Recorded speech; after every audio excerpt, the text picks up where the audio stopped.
So, we've finally qualified.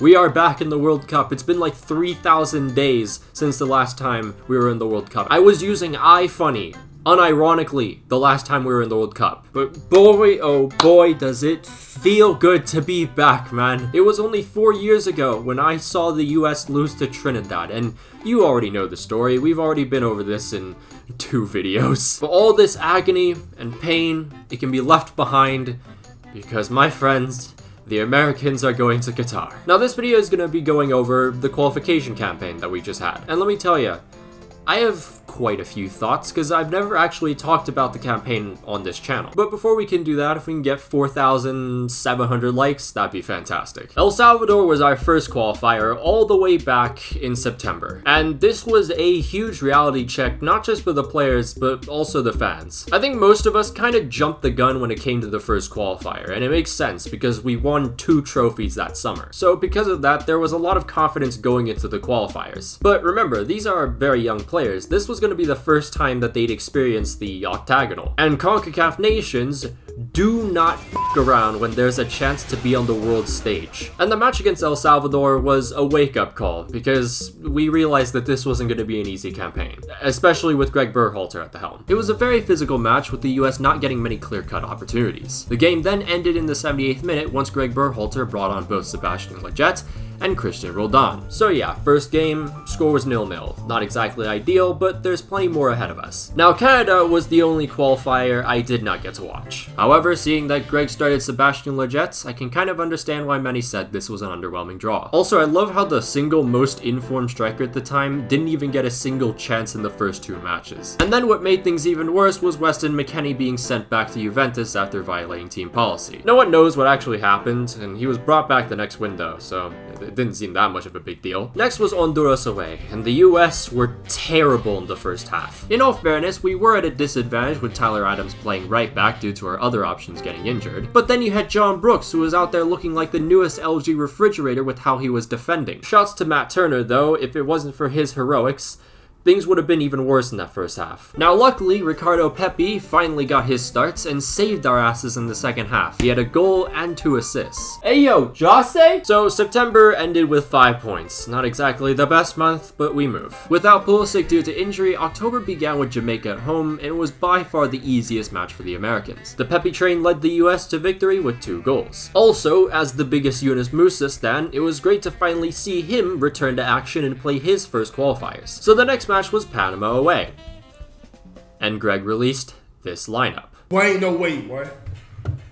Boy, ain't no way, boy. Around the time of this match, I was working on the famous US video essay, and for research, I forced myself to watch the entire US Trinidad match. And I do not exaggerate this one bit. The entire match against Panama away was just as bad as Trinidad. Ironic because that match in Trinidad was on October 10th, the 4-year anniversary of Cuba. But my god, watching that team play against Panama, I would have rather just taken my eyes out. We could not connect more than 3 passes the entire night. Christian Roldan's displays in the second half wouldn't even be good enough for fucking Vietnam, let alone the US. And Paul Arriola, need I say any more? Yunus Musa was about the only player creating some kind of positive effect, but his actions were cancelled out by Sebastian Lletget, who every single time would get the ball would just move f***ing backwards. And then just to make things even better,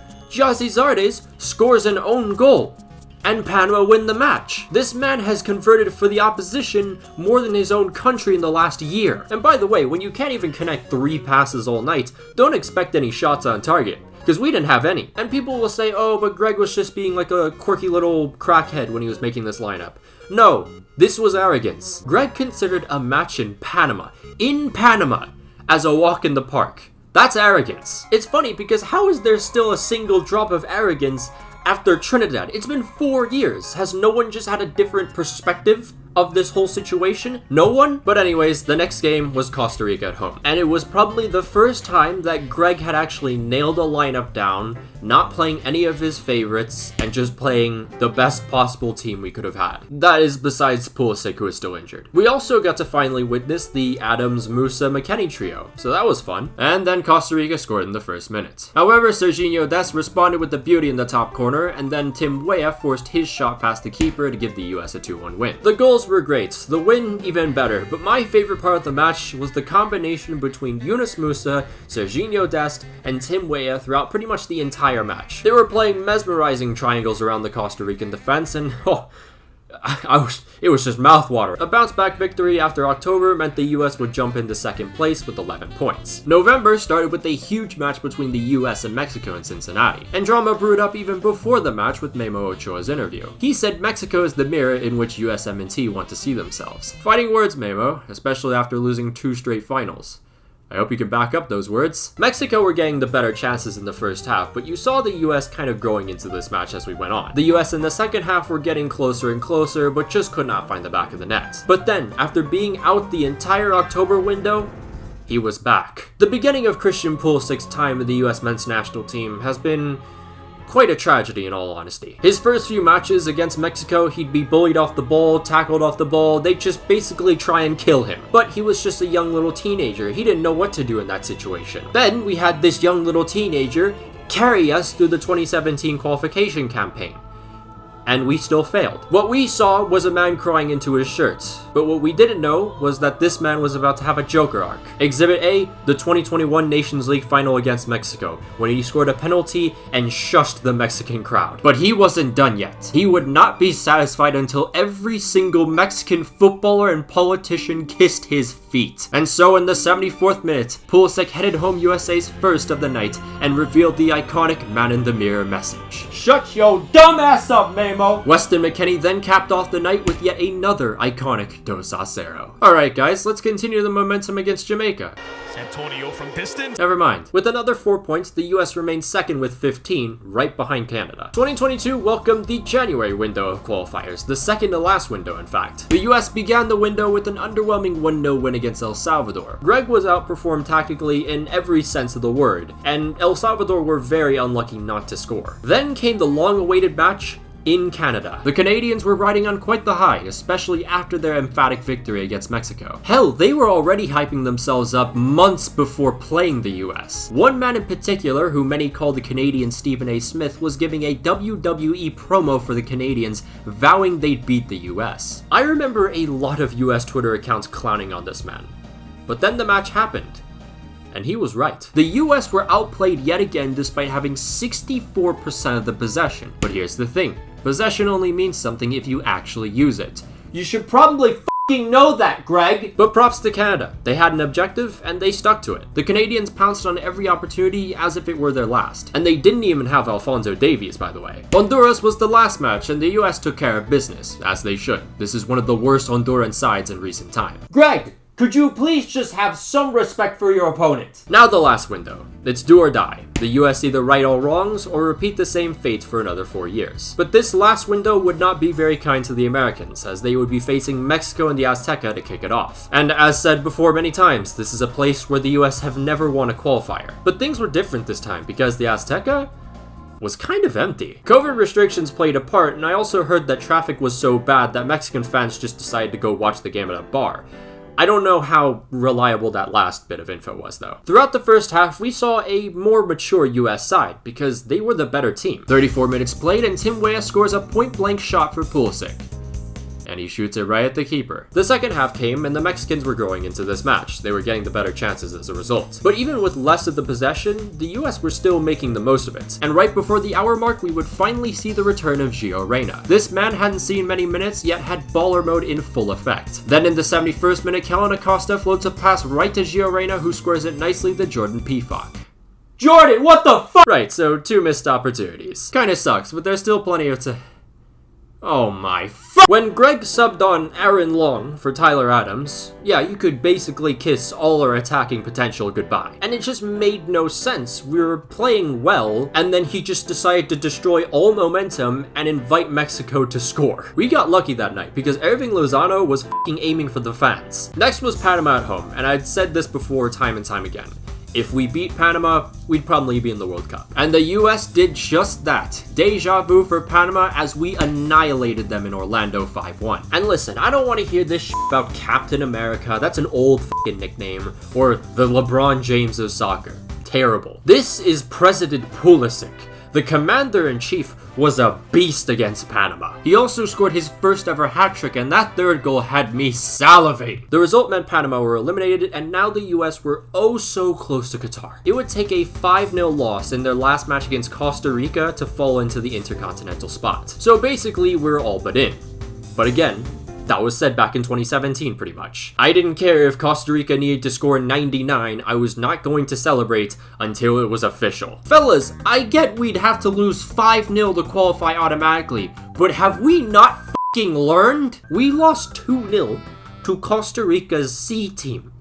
Vietnam could beat that team. If you're gonna go and be arrogant and lay out the f***ing qualified banner already, at least f***ing beat Costa Rica's C team. Don't get me wrong, right? I'm ecstatic that we're back in the World Cup. I was literally punching the air in celebration. But once that all kind of calmed down, I started kind of having a realization.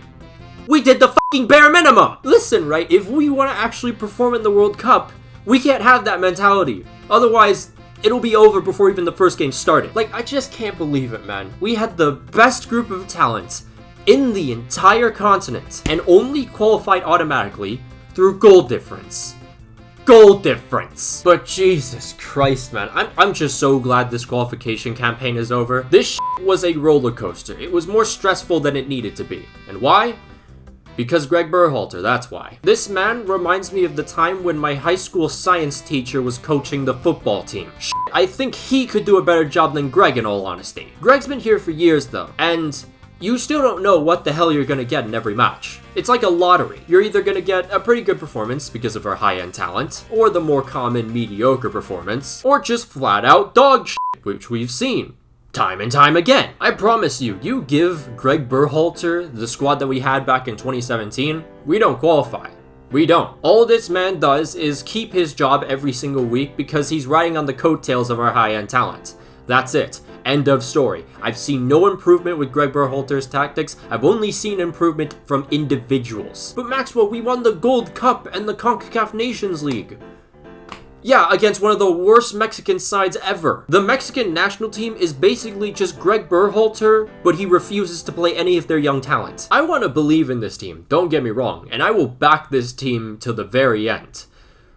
But I have no belief whatsoever. The thing is, yet again, I've just not seen any convincing improvements overall. Our performance in our first qualifier versus El Salvador really isn't that different from our last performance against Costa Rica's C team. But f*** it. For now, peace for a couple months.